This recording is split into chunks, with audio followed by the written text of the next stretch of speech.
All right, everybody. How is everybody doing out there in cyberspace?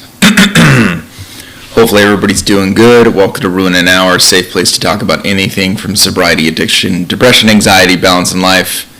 Absolutely anything you can talk about in here. My name is Kyle Gray. I'm the host of the show. We are live every single week. Let me just adjust this volume a little bit more. I feel like it's peaking a little bit. But yeah, how's everybody doing? And this is kind of a early morning watch. Check. But man, is this like just insanely peaking right now? 1 2 1 2. Yeah, but we usually don't go live this early. Let's see. Is this 1 2 1 2? Sound good. Y'all hear the roosters? Yeah. Alright.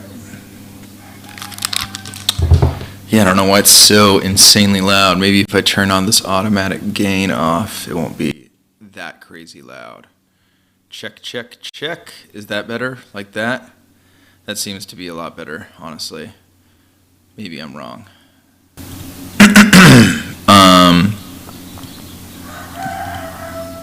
1 2 1 2. Alright, I think that's fine. Why is it still fucking peaking? That is insane. I'm like turning this so far down and it's still peaking. 1 2 1 2. Check. Alright, well let me know if the audio is good or bad out there. So it's better with the automatic gain off? Like it's better like this? Like this sounds better to you guys? 1 2 1 2. I'm just gonna trust you that this sounds a lot better. Yeah, totally okay. The white noise static. Audio, the pain of my existence, and this rooster consistently in the background. But hey, I live in the hood. But yeah, Ruin an Hour, a safe place to talk about anything. I just wanted to do these a little bit more early than usual because I think it's important to start the day with gratitude, with a nice talk. If you guys have anything you want to chat about, feel free. The chat is open. If you're tuning into this when it isn't live, you can always catch these live. And I talk to everybody in the chat. I listen to anything anybody has to say. The other members of the chat talk to members, so it's kind of a peer-to-peer counseling, I guess you could say. But yeah, that's what we'd be doing here in Ruin an Hour. It's a great place. Sobriety. I'm sober like 5.5 years. I was talking to a friend about sobriety the other day and how sobriety to me is very different than probably a lot of other people approach sobriety, because sobriety for me is not something that I consistently battle with every day. I battle with a lot of other mental issues like self-worth, not feeling good enough for a lot of things, and sobriety is fortunately not something that I have to struggle with ever. When I feel uncomfortable or go to a place of wanting to escape the uncomfortability of life, my mind doesn't go to drinking or doing something that's like addictive to me. And that's because I've paved over that neurological pathway that immediately used to go to drinking. I was watching old watch videos. If you are familiar with this channel, if you go to like an old watch from like 6 years ago, you'll see beers in my hand. You'll see a lot of other people on the show drinking.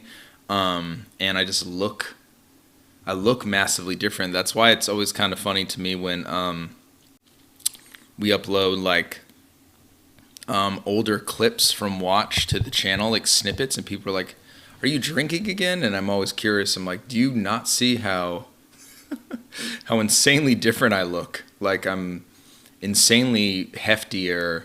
I'm like, I got really heavy bags under my eyes. My skin's very puffy. It's very, very wild how like unhealthy alcohol is. It like ruins you physically. Like not even from just like a weight gain issue or like, being fat. It's like insane how like just my face in general looks like worse. I look like massively unhealthy.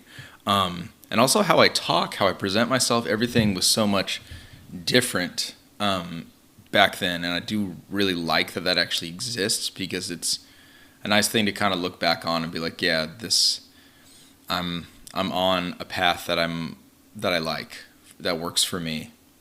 TJ, how's it going? Merc, how's it going? Desi, Theo, DW, Link, Kenny, Wavy Cuts, everybody in the chat. Appreciate everybody. Desi, I previewed a book called The Gangster's Guide to Sobriety, My Life in 12 Steps. It's interesting and maybe a good book for anybody starting out in their journey. That's cool. A Gangster's Guide to Sobriety. I like that. That's hella dope. Yeah, I mean, sobriety is a very interesting thing. I mean, mental health in general. I was also talking about this with another friend. She was like, "What are your goals in life?" And I was like, "I don't have any.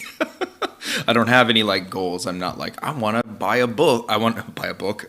I want to buy a boat. I want to buy a house. I want to like make $1 million. Like, I don't care about like financial goals or anything like that.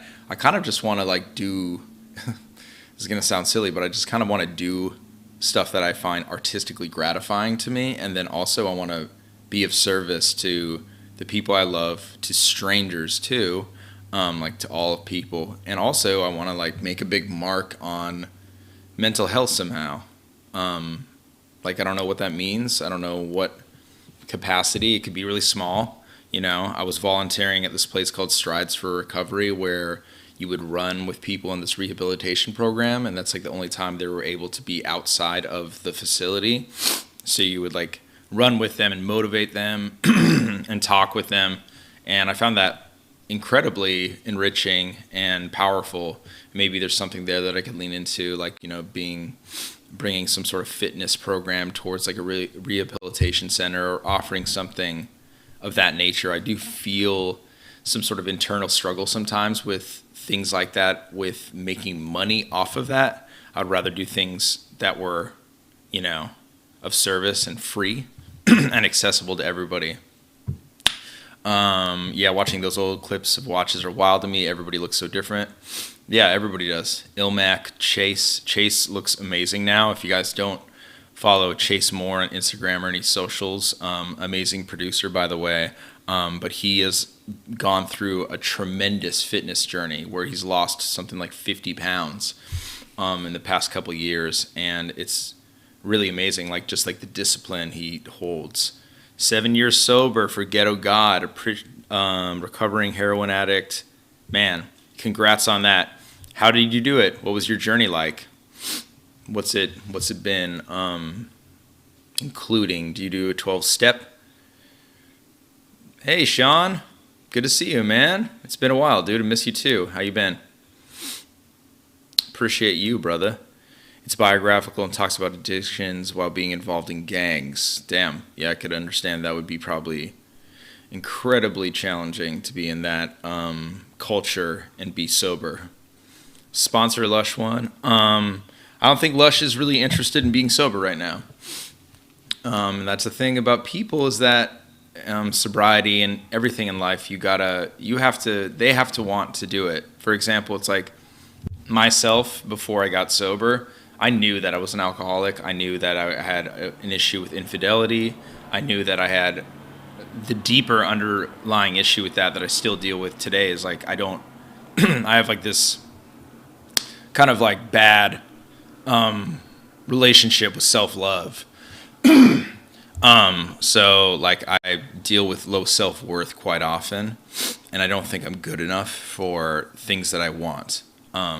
I don't think I'm worthy, and I think that is what really pushed me into being an alcoholic, cheating, ruining every relationship I had, which really, really sucks. But yeah, I mean, I think that's what was the underlying issue. But what I say that to say that I love Lush. Lush is like one of my closest friends, and I will always love him no matter what. I'm not going to stop being his friend or having love for him just because he is going through a rough time in his life, and that he feels that he is an adult. He has a choice. If he wants to drink, If he wants to smoke, if he wants to be inebriated, that's his choice. I can't put my foot down. I can't say it's unhealthy of me for me. It's unfair for me to be like I'm disappointed in you, because I don't think that's my room to cast judgment on his path. I can hold space for him if he wants to be there. I can tell him if he's open to hearing my opinion, which I have. We've talked about this a lot, and I will say that I am proud of him for keeping going. You know, he does a lot of persevering, and I am proud of him for persevering through a lot of really hard stuff that would probably knock a lot of us down, honestly. So I think compassion is a healthy thing to lead into when you're dealing with friends that are struggling with addiction, rather than disappointment and being like, you need to stay sober, because for a lot of people it's not easy. You know, like addiction is different for everybody because our chemical makeup is different in every human being. So like what works for me might not work for others. What works for Lush might not work for others. You know, with me, I stopped cold turkey, and I don't think, I mean, that's like kind of arrogant for me to say that I don't think I'm going to ever go back to drinking, but I don't feel the need to. Lush needs a different sort of path, where he needs to be in a 12-step program, and he needs to be under constant sobriety. So it's just different strokes for different folks. Flex Flows, what's up? How's it going in here? Thanks for doing these. It's always a nice breath of fresh air watching these. Appreciate that. Wi-Fi Kush. One of the biggest takeaways from being a fan of Watch these days is how normalized the drinking and everything was visually.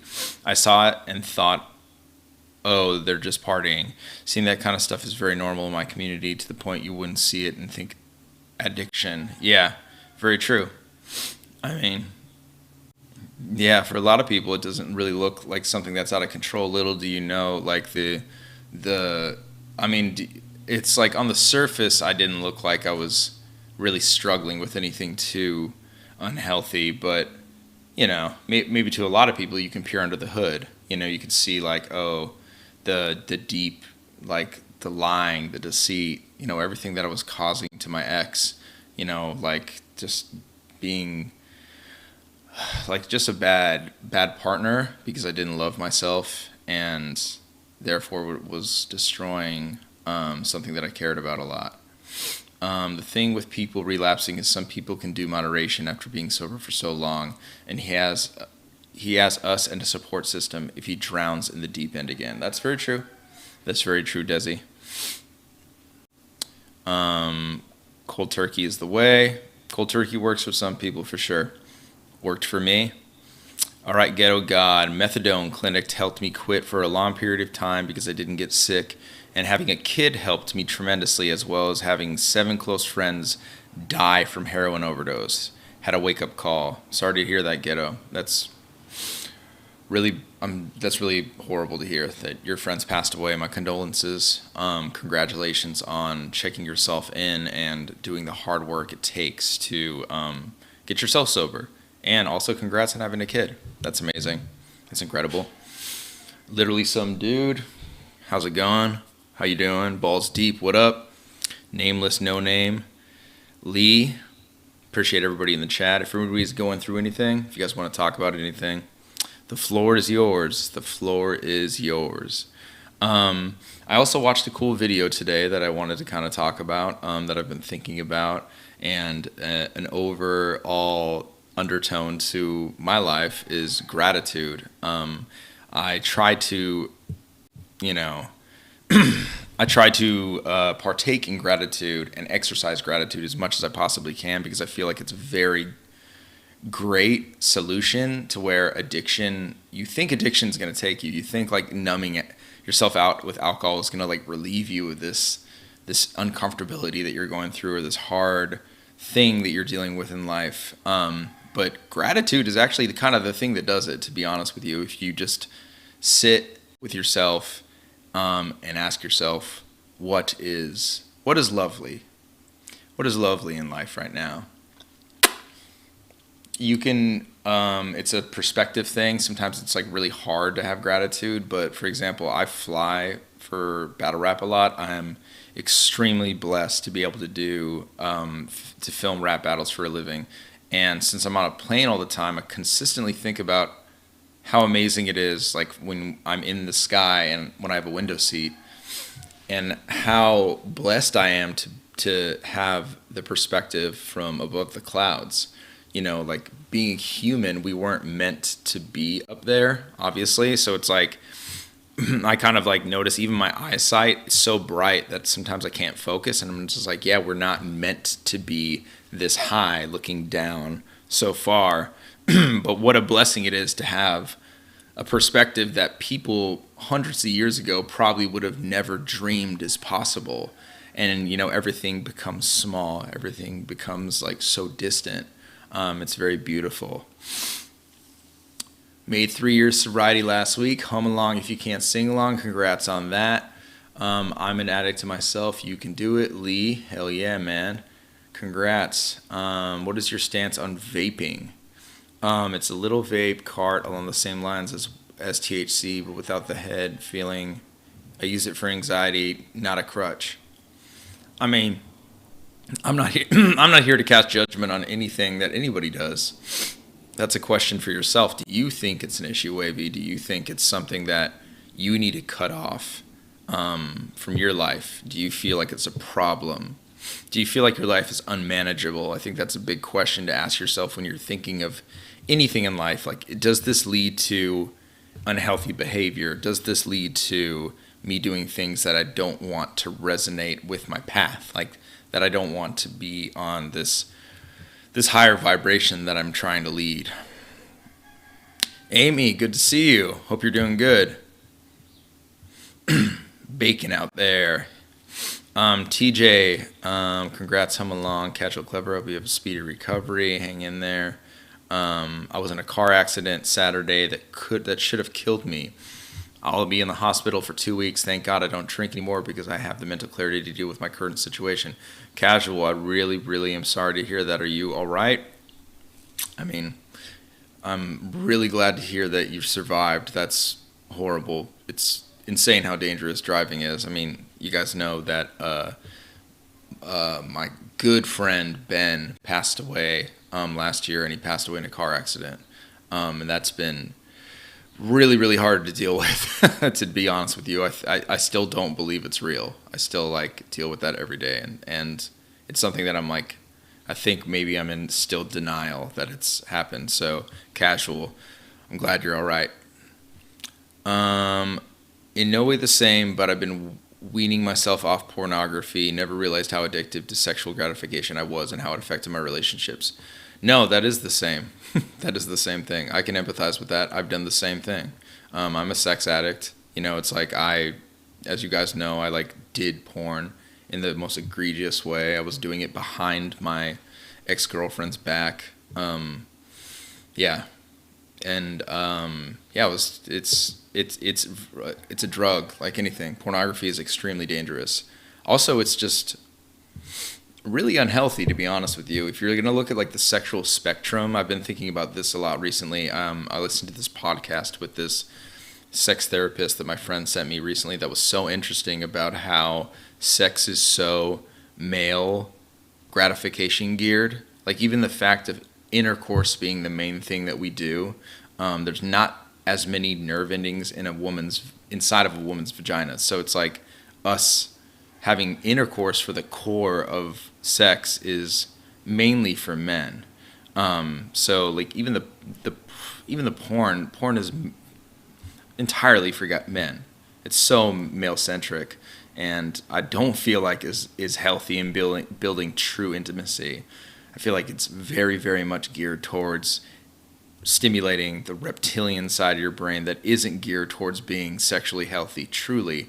And I know how powerful it is, man. I know how extremely powerful it is and how hard it is to quit. And nobody talks about this because I feel like there's a lot of shame involved with sex addiction. And I have like remorse over it, but I'm not ashamed because I know how powerful it is. So weaning yourself off porn is incredibly hard. I struggle with that as well. You know, it's like I've gone through that a million times. So I know that it's incredibly difficult. And yeah, man, I still don't really know the right answer for that because I feel like sex addiction and like intimacy and everything now is so hard to gauge, especially with the way society is geared, that we are so like, you know, I'm single, I'm dating, and it's horrible. Dating is not fun for me. Dating is very challenging. Finding a true connection with somebody is so extremely difficult. And, you know, couple that with like me having extreme grief still to this day over my ex, and then like also like putting her on this crazy pedestal which isn't real, you know, and then also like being fucking strangers with her. But yeah, sex in our modern culture is very warped. It's very warped, you know. Porn is just as hard to quit as drugs. I totally agree. Totally agree. And it's normalized too, and that's the thing with like alcohol, pills, everything that's like really dangerous is very normalized. It's to me, honestly, even like when I fly, I look around, I'm like, why is drinking allowed in airports, but weed isn't? You know, I don't smoke, but people don't be trying to fight when they're high. You know, if somebody has anxiety over flying, like, why don't we just give them like a gummy and they'll just pass out? You know, why do we like be like, yeah, just go take a ton of shots and then get aggressive on a plane and like get in a fight and get in a lawsuit and ruin your life? I really love streams, but I find it hard to sum things up in my life in a concise manner, so I'm conscious of rambling, you know. I understand. I mean, I feel like I ramble on here quite often. I have a lot of struggles with these streams too. I thought I was talking about myself. I felt like these streams were very egocentric for a while. That's why I stopped doing them. 2 months, nameless. Congrats on that. That's huge, man. What do you do? Do you like go to focus groups? Do you have a therapist? I was using porn to fill a hole, no pun intended, from giving up on drugs. Okay, so it's like the moved addiction from drugs to porn. That makes sense. That makes a lot of sense. Radical self-honesty would get you there. Salute. Appreciate that. Radical my therapist uses that term a lot. She uses the term radical self-acceptance, radical change. Hum along if you can, so I'm assuming you're in therapy. I think way back in the day, Feel Good passed from a car accident also. Yeah, he passed away from a motorcycle accident. Danny, good to see you in here, man. Love you. The GOAT. Good to see you, brother. Appreciate you. Everything about porn is honestly so disgusting. Also, just the association of porn and my gratification through my phone and the digital. Mental health is real. Currently trying to quit porn. It's real fucking difficult. Yeah, it's extremely hard because it's so accessible. It's so easy.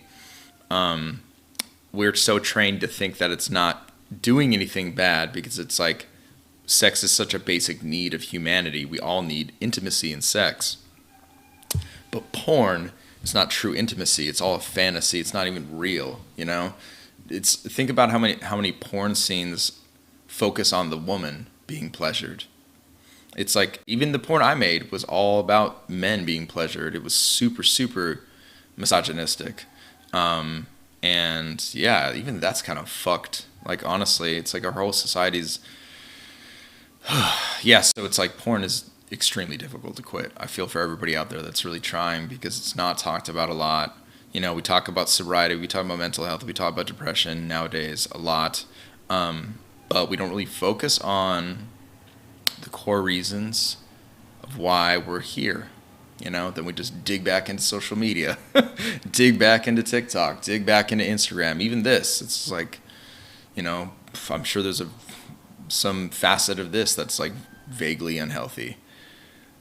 I was surprised a couple of my buds that confessed to sex addiction. I realized just how much of it is out there. Yeah, honestly, dude, a lot of it is out there. It's crazy. You know, like it's, again, I don't think a lot of people talk about it because there's like this really big shame involved in it, especially as a man talking about it. And especially me being in this culture, like me being in battle rap and talking about being a sex addict and like cheating and like yeah, just basically confessing to like the egregious things that I've done in my life. Yeah, it's not easy, dude. It's not easy at all, but it's important to admit where you're struggling and where the things that you're doing are becoming unhealthy for you. Chicago in the house. What up, Rick? Dating is the absolute worst. Dating sites are a swamp. Dating is really challenging. It's really challenging. I just deleted all the dating apps, and hopefully I can stay off of them. Yeah, it sucks, man. It's like the most depressing thing in the world. To be honest with you, it's horrible. I feel like my sweet tooth has exploded since I stopped drinking. Did you or anyone else in the chat notice that? Yeah, of course, Wavy. I'm addicted to food, man. Like every single night I get like fucking Uber Eats from like 7-Eleven and get the most disgusting food, and I consider myself really healthy. You know, it's like I go to the gym at least once every day for a couple hours. I'm at the gym sometimes for 6 hours a day.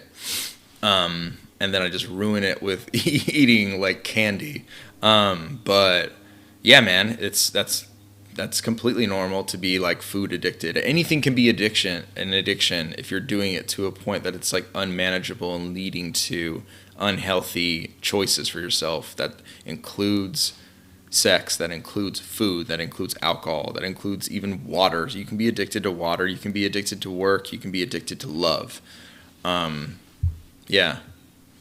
But also be kind to yourself, man. If you're eating like candy every now and then, it's not the worst. If you're eating so much candy that you're like becoming diabetic, if you're overweight, I think that's an issue. But I think also there's like this thing too where everybody thinks they should be like a fitness model or a bodybuilder, and that's just not true. Not even bodybuilders are in that good of shape year round. It's not something to maintain. It's something to do for like a small little section of your life, small little period, and then just bounce back to maintenance weight.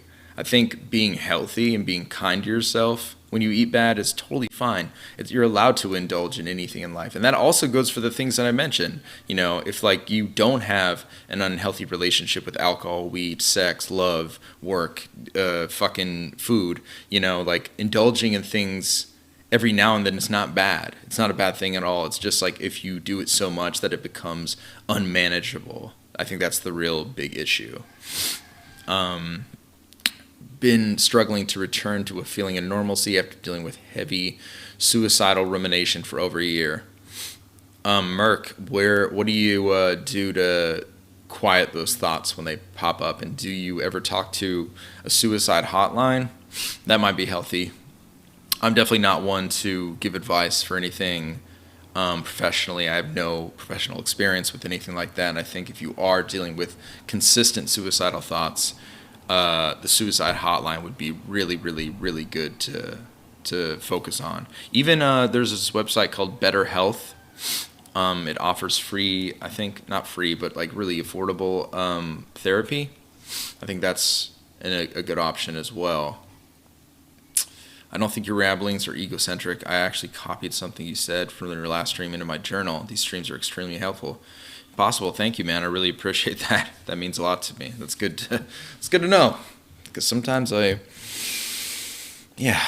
just the judgmental side of me judging myself again. Everything you're talking about I struggle with. Sunday, for sure, man. We all do. We all struggle with these things. We just don't talk about them at all. Gotta admit, been in a very stressful place. Family health has found myself heading towards a drink, sex, and rather destructive fashion. Ashley, like, what have you been doing that you deem as unhealthy? Why is it unhealthy?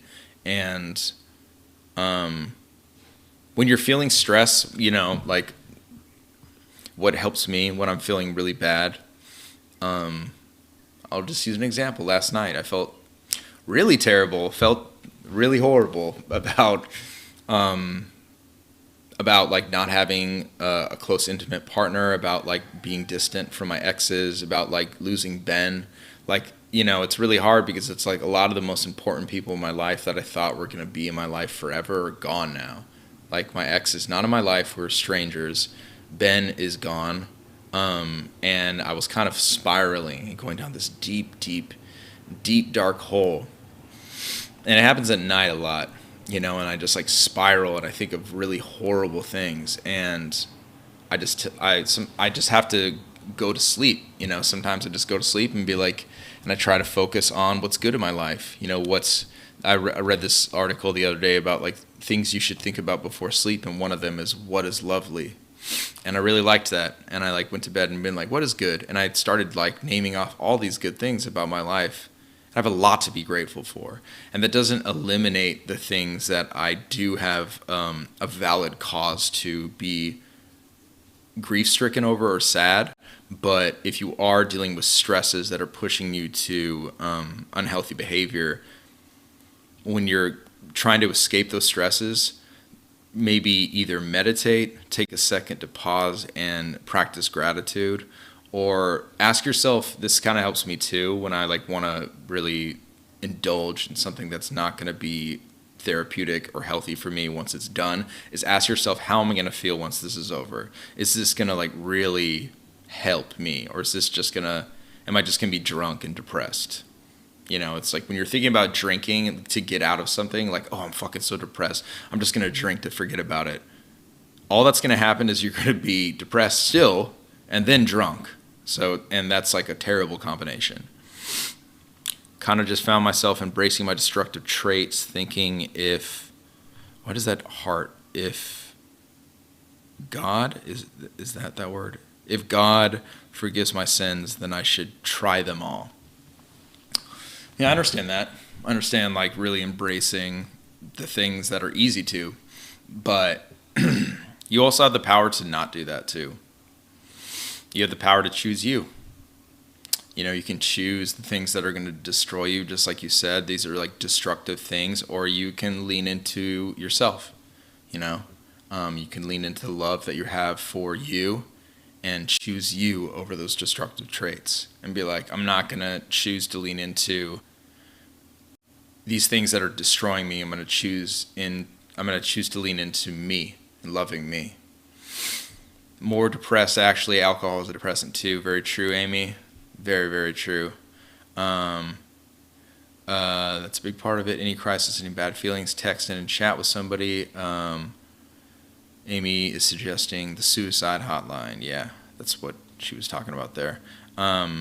Sleep time is when all the shit I don't want to think about is amplified, causes wild nightmares. Do I have that book around here? Yeah, there's some like fucking famous quote about that, about like dreams. It's like some painting that some like French painter did in the 1800s about like this guy dreaming, and it's like all of his dreams are like becoming monsters, and our minds are just this like crazy place that will spin every problem we have into these like mountains that are just, they seem like unsurmountable. They seem so big. They seem impossible to get through. So I completely understand that. The nighttime is really difficult. I deal with that every single fucking night. I used to be addicted to collecting records. Now I'm thinking it's probably something I should get back into. I don't think you're addicted to that. I think that's awesome. I think collecting something, unless you're like, like spending your rent money and like grocery money on records, which I don't think you were doing. But if you're just really into something, that's dope. That's cool.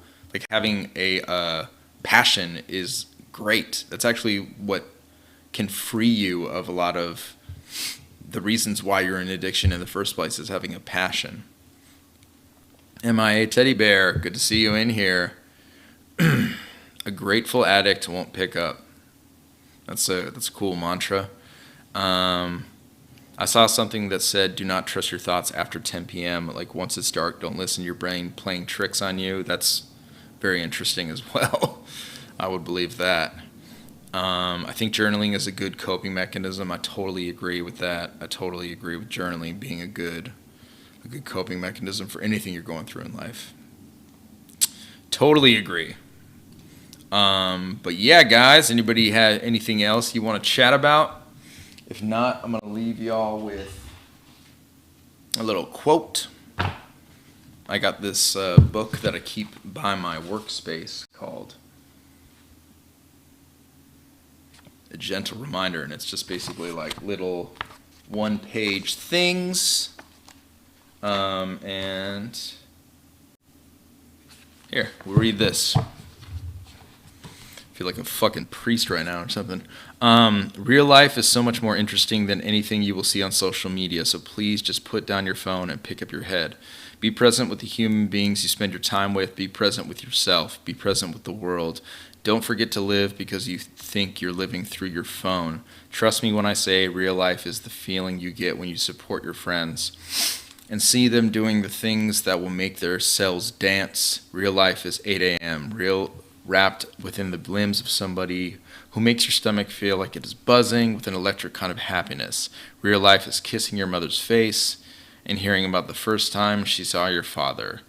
Real life is sitting with yourself in all of your depth and your decay, not distracting your mind from all that is seeking to be felt within you. Real life is gritty, it breaks you open, it is meant to weather you in the most beautiful and meaningful ways, and you will miss all that if you are looking down. Always choose to look up. Yeah, love that. And The Alchemist is a good book too, Amy. Totally agree with that. But yeah, much love, guys. Salute to everybody out there going through it. Just keep going. Proud of everybody. Thanks for tuning in. I'll do these more often. I'm doing these from my office right now. This was what Ilmac was supposed to do the commentary of, but I couldn't get it to work. But yeah. So tomorrow we're doing a watch with Geechee. Tune into that and have a good day, everybody. Peace out.